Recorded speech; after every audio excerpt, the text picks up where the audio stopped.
தமிழகத்தில் +2 பொதுத் தேர்வு எழுதும் மாணவர்களின் பதிவெண்களுடன் கூடிய பெயர் பட்டியல் வெளியிடப்பட்டுள்ளது. பிப்ரவரி 9ஆம் தேதி செய்முறை தேர்வு தொடங்க உள்ள நிலையில் மாணவர்களுக்கு பதிவெண்கள் முக்கியம் என்பதால் முன்கூட்டியே வெளியிடப்பட்டுள்ளன. தமிழகம், புதுச்சேரி மற்றும் காரைக்கால் பகுதிகளில் இன்று மழைக்கு வாய்ப்பிருப்பதாக வானிலை ஆய்வு மையம் தெரிவித்துள்ளது. கடலோர மாவட்டங்கள், உள் தமிழகத்தின் சில இடங்களில் நாளை மழை தொடர வாய்ப்பு இருப்பதாகவும் கூறப்பட்டுள்ளது. ஜம்மு காஷ்மீரில் விபத்தில் உயிரிழந்த 10 ராணுவ வீரர்கள் குடும்பத்திற்கு பிரதமர் மோடி இரங்கல் தெரிவித்துள்ளார். காயமடைந்தவர்கள் விரைவில் குணமடைய பிரார்த்திப்பதாகவும் அவர்களுக்கு அனைத்து உதவிகளும் வழங்கப்படும் என்றும் உறுதியளித்துள்ளார். சட்டப்பேரவையை ஆளுநர் உரையுடன் தொடங்கும் நடைமுறையை நிறுத்த வேண்டும் என்று முதலமைச்சர் ஸ்டாலின் வலியுறுத்தியுள்ளார். எதிர்க்கட்சிகளுடன் கலந்தாலோசித்து ஆளுநர் உரையை நீக்க அரசியலமைப்பு திருத்தம் மேற்கொள்ளப்படும் என்றும் அறிக்கை வெளியிட்டுள்ளார். 2027ஆம் ஆண்டில் நடைபெறவுள்ள மக்கள் தொகை கணக்கெடுப்பின் போது சேகரிக்கப்பட வேண்டிய தகவல்கள் குறித்து உள்துறை அமைச்சகம் அறிவிப்பு வெளியிட்டுள்ளது. வீடுகளில் குடும்பத்தினரின் விரிவான தரவுகளை சேகரிக்க கணக்கெடுப்பு அதிகாரிகளுக்கு அதிகாரம் அளிக்கப்பட்டுள்ளது. மதுரையில் தமிழக தொல்லியல் துறை சார்பில் தமிழ்நாட்டு அகழாய்வுகளில் அண்மைக்கால அறிவியல் ஆய்வுகள் என்ற தலைப்பில் சர்வதேச கருத்தரங்கு 24ஆம் தேதி வரை நடக்கிறது. இதனை அமைச்சர் தங்கம் தென்னரசு துவக்கி வைத்தார். 19 அமர்வுகளாக நடைபெறவுள்ள இந்த கருத்தரங்கில் தொல்லியல் ஆய்வாளர் அமர்நாத் ராமகிருஷ்ணன் உள்ளிட்ட 30க்கும் மேற்பட்ட இந்திய சர்வதேச தொல்லியல் ஆய்வாளர்கள், அறிவியலாளர்கள், கல்வியாளர்கள் பங்கேற்று பேசுகின்றனர். முன்னதாக கருத்தரங்கத்தை முன்னிட்டு அமைக்கப்பட்டுள்ள பிரத்யேக அருங்காட்சியகத்தை அமைச்சர் திறந்து வைத்து பார்வையிட்டார். கன்னியாகுமரி மாவட்டம் கோதை ஆற்றில் முதலை நடமாட்டம் இருப்பதால் பொதுமக்கள் மற்றும் சுற்றுலா பயணிகள் அச்சம் அடைந்துள்ள நிலையில் வனத்துறையினரின் நடவடிக்கை திருப்தி அளிக்கவில்லை என குற்றம் சாட்டியுள்ளனர். ஏற்கனவே முதலை இருக்கும் பகுதியில் பிராய்லர் கோழியை கட்டி வைத்து முதலையை பிடிக்க முயன்றுள்ளனர். அதன் பிறகு சிறிய படகில் சென்று ஆற்றில் முதலையை தேடும் பணியில் வனத்துறையினர் ஈடுபட்ட நிலையில் வலைகள் ஏதும் இல்லாமல் எப்படி முதலையை பிடிக்க முடியும் என மக்கள் கேள்வி எழுப்பியுள்ளனர். தென்காசி அருகே ஊர் பெயரை மாற்ற முயற்சிப்பதாக கூறி கிராம மக்கள் போராட்டத்தில் ஈடுபட்டனர். திப்பனம்பட்டி ஊராட்சிக்கு உட்பட்ட துரைசாமிபுரம் என்ற ஊர் பெயரை அருகில் உள்ள ஆரியங்காவூர் பகுதியைச் சேர்ந்தவர்கள் மாற்ற முயற்சி செய்வதாக குற்றம் சாட்டி இந்த போராட்டம் நடைபெற்றது. போலீசார் மற்றும் வருவாய்த்துறை அதிகாரிகள் அவர்களிடம் பேச்சுவார்த்தை நடத்தினர். புதுக்கோட்டை மாவட்டம் காட்டுப்பட்டியில் நடைபெறவுள்ள ஜல்லிக்கட்டுக்கு தடை விதிக்க கோரி உயர்நீதிமன்ற மதுரை அமர்வில் வழக்கு தொடரப்பட்டுள்ளது. காட்டுப்பட்டி கிராமத்தைச் சேர்ந்த கணேசன் என்பவர் தாக்கல் செய்த மனுவில் இந்த ஆண்டு ஜல்லிக்கட்டை ஒரு தரப்பினர் மட்டும் நடத்த முயல்வதால் கிராமத்தில் சட்டம் ஒழுங்கு பிரச்சினை ஏற்படும் அபாயம் இருப்பதாக கூறியுள்ளார். வழக்கை விசாரித்த நீதிபதிகள் வழக்கமாக அனுமதி கேட்டு மனுக்கள் வரும் நிலையில் தடை கோரி மனு தாக்கல் செய்தது வியப்பாக உள்ளது என தெரிவித்தனர். மேலும் இருதரப்பு மனுக்களையும் மாவட்ட ஆட்சியர் பரிசீலித்து விரைவில் முடிவெடுக்க வேண்டும் என உத்தரவிட்டு வழக்கை முடித்து வைத்தனர். திருவண்ணாமலை மாவட்டம் ஆரணி பழைய பேருந்து நிலையம் அருகே அரசு பேருந்துக்கு வழிவிடாமல் தனியார் பேருந்து ஓட்டுநர் தொந்தரவு செய்த வீடியோ வெளியாகியுள்ளது. இதனால் அப்பகுதியில் சிறிது நேரம் போக்குவரத்து நெரிசல் ஏற்பட்டதால் தனியார் பேருந்து ஓட்டுநர் செயலை கண்டித்து நடவடிக்கை எடுக்க வேண்டும் என வாகன ஓட்டிகள் தெரிவித்துள்ளனர். தென்காசி மாவட்டம் கடையம் அருகே பங்களா குடியிருப்பு மலையடிவார கிராமத்தில் புகுந்த ஒற்றை காட்டு யானை நெல் வயல்களை சேதப்படுத்தியது. சுமார் 300 ஏக்கரில் சாகுபடி செய்யப்பட்டிருந்த நெற்பயிர்கள் மிதிப்பட்டு சேதமானதாக விவசாயிகள் கவலை தெரிவித்தனர். தொடர்ந்து அருகில் உள்ள தென்னை மரங்களையும் யானை சேதப்படுத்தியதாக கூறப்படுகிறது. மலைப்பகுதியை ஒட்டியிருப்பதால் வனவிலங்குகள் அடிக்கடி விளைநிலங்களில் புகுவது தொடர் பிரச்சினையாக இருப்பதாக விவசாயிகள் குற்றம் சாட்டினர். இந்திய கடலோர காவல் படையின் 50ஆம் ஆண்டு கொண்டாட்டத்தை முன்னிட்டு தூத்துக்குடியில் தொடங்கிய இருசக்கர வாகன பேரணி புதுச்சேரி வந்தடைந்தது. ராமேஸ்வரம், காரைக்கால் வழியாக வந்த இந்த பேரணிக்கு புதுச்சேரி கடலோர காவல் படை தலைமையகத்தில் வரவேற்பு அளிக்கப்பட்டது.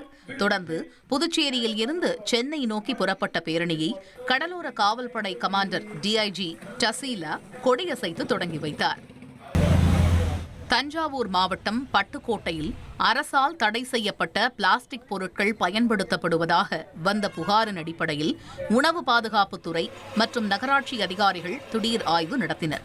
தலையாரி தெருவில் உள்ள பிரபல ஜவுளிக்கடை மற்றும் டிபார்ட்மெண்ட் ஸ்டோரில் தடை செய்யப்பட்ட பிளாஸ்டிக் பயன்படுத்தியது கண்டறியப்பட்டதால் அபராதம் விதிக்கப்பட்டது.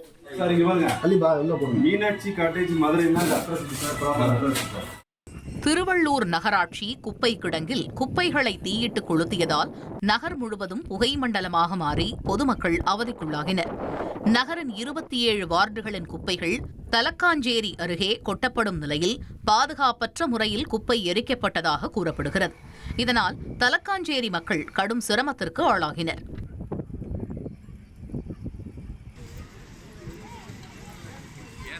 திருவண்ணாமலை மாவட்டம் கலசப்பாக்கம் செய்யாற்றில் வருகின்ற 25ஆம் தேதி நடைபெறவுள்ள ரத சப்தமி தீர்த்தவாரி விழாவில் ஹீலியம் மற்றும் ஹைட்ரஜன் கேஸ் சிலிண்டர்கள் கொண்டு பலூன் விற்பனை செய்ய மாவட்ட ஆட்சியர் தடை விதித்துள்ளார். கடந்த 19ஆம் தேதி மணலூர்பேட்டை தென்பெண்ணை ஆட்சியில் நடைபெற்ற தீர்த்தவாரி ஆற்று திருவிழாவில் ஹீலியம் கேஸ் சிலிண்டர் வெடித்த சம்பவத்தை அடுத்து ஆட்சியர் இவ்வாறு உத்தரவிட்டுள்ளார். தருமபுரி மாவட்டம் ஒகேனக்கலில் சாலையை வழிமறித்த காட்டு யானை நீண்ட நேரம் சாலையின் நடுவிலேயே நின்றதால் வாகன ஓட்டிகள் மற்றும் சுற்றுலா பயணிகள் அச்சமடைந்தனர். இதனால் சுமார் அரை மணி நேரத்திற்கு மேலாக போக்குவரத்து பாதிக்கப்பட்டது. காட்டுக்குள்ளதே போது அமைதியாரிங்க.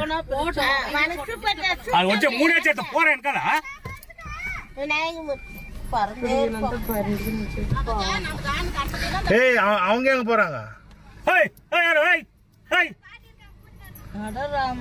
அங்கதான் யானை போறாங்க.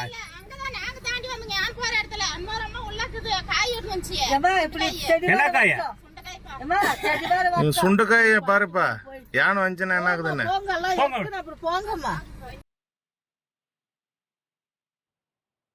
சிலி நாட்டில் பயங்கர காட்டுத்தீ பற்றி பரவி வருகிறது. காட்டுத்தீயை கட்டுப்படுத்த மெக்சிகோவிலிருந்து 145 வீரர்கள் சிலி நாட்டிற்கு சென்றுள்ளனர். சிலி நாட்டில் வேகமாக பரவும் காட்டுத்தீயை கட்டுப்படுத்த தீயணைப்பு வீரர்கள் கடுமையாக போராடி வருகின்றனர். சிலி நாட்டின் வெளியுறவு அமைச்சர் ஆல்பர்டோ தீயை அணைப்பது மட்டுமல்லாமல் மறுசீரமைப்பு பணிகள் குறித்தும் ஆலோசித்து வருவதாக கூறினார்.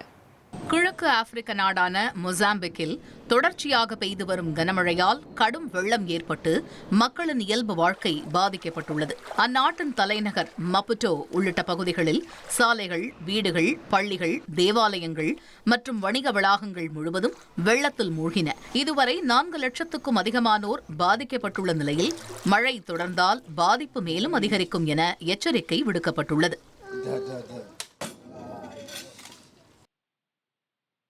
இஸ்ரேல் காசா போரால் நீண்ட காலமாக மூடப்பட்டிருந்த காசா எகிப்து எல்லையில் உள்ள ரஃபா எல்லை அடுத்த வாரம் மீண்டும் திறக்கப்பட உள்ளது. காசாவை நிர்வகிக்க அமெரிக்க ஆதரவுடன் அமைக்கப்பட்ட பாலஸ்தீன தொழில்நுட்ப நிர்வாகத்தின் தலைவர் அலி சாத் சுவிட்சர்லாந்தின் டாவோஸ் நகரில் நடைபெற்ற நிகழ்ச்சியில் காணொலி மூலம் இந்த அறிவிப்பை வெளியிட்டார். இந்த நிகழ்ச்சியை அமெரிக்க அதிபர் டிரம்ப் ஏற்பாடு செய்திருந்தார். ராஃபா எல்லை குறித்து இஸ்ரேல் இதுவரை எந்த அதிகாரப்பூர்வ கருத்தையும் வெளியிடவில்லை. 2024ஆம் ஆண்டு முதல் அந்த எல்லை கட்டுப்பாடு இஸ்ரேலின் வசம் உள்ளது குறிப்பிடத்தக்கது.